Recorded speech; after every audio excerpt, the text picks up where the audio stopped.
Hey cellos, lots of people have been interested in moving on to some 3-octave scales, so we're going to start with a D major scale, 3 octaves, and this is set up to where it has the first octave, the second octave, and then the top octave is in half notes, so you can really listen for that pitch. And we're going to do a little bit of tenor and treble clef today. If that scares you, just remember it's D major and the notes all go in order. So I'll go through the letter names when we get to the new clefs there, if they're new for you. All right, so we start in first position and go from that first finger D on the C string up to an open D. This should be pretty straightforward. You're just gonna have extended 2 and 4. And let's try that first octave. It'll count it off for you. Here we go. 1, 2, ready, play.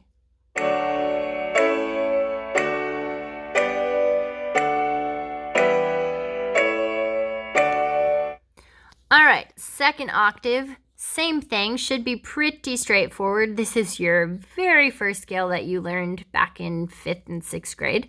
So let's just go ahead and play it. And again, it's going to count it off for you. Here's our second octave from open D to 4th finger D on the A string. 1, 2, ready, play.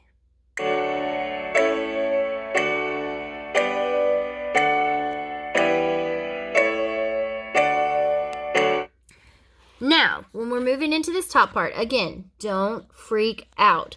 Tenor clef is not scary, I promise. It just takes a little bit to get used to. So we repeated the D. Did you see that when we went from that bottom octave? So we're going to do the same thing here. We're going to start on D, and there's our 4th finger, D on the A string.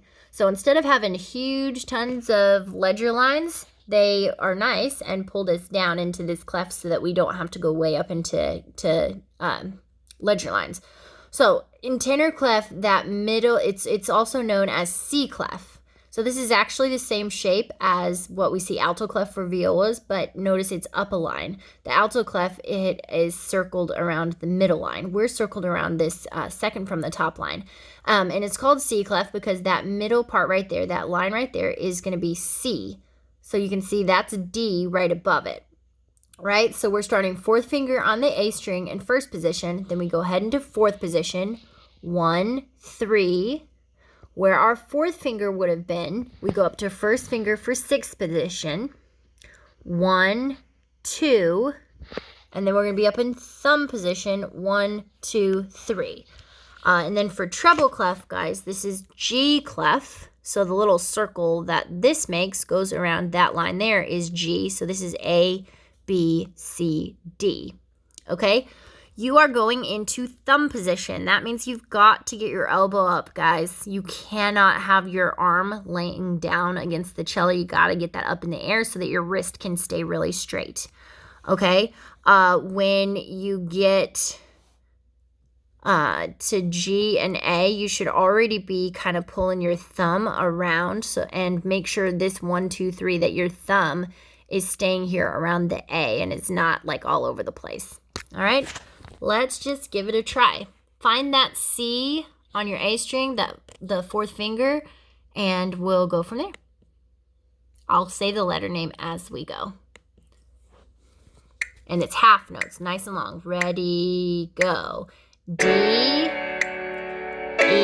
first finger, F sharp, shift up G, A, shift again, B, C sharp, D. All right, this continues and then it goes back down. You can try it off of the PDF I sent you or on your own kind of thing. But before I end the video, let's go back and try just the bottom 2 octaves with that top octave. And remember, it goes into half notes there. Okay, so we're going to try the whole thing going up. 1, 2, ready, play. D, E, F sharp, G. Second octave.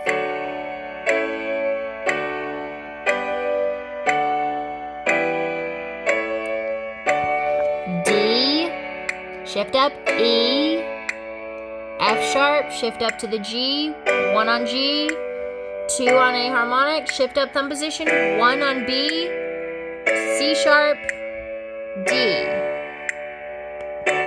Nice job, guys. Tell me how it went. Hopefully it went well. Let me know if you need some extra help. If you want to send me a recording of it, I'd be happy to watch it and give you some feedback, or you can sign up if you want to do some one-on-one time. All right, have a great week, guys.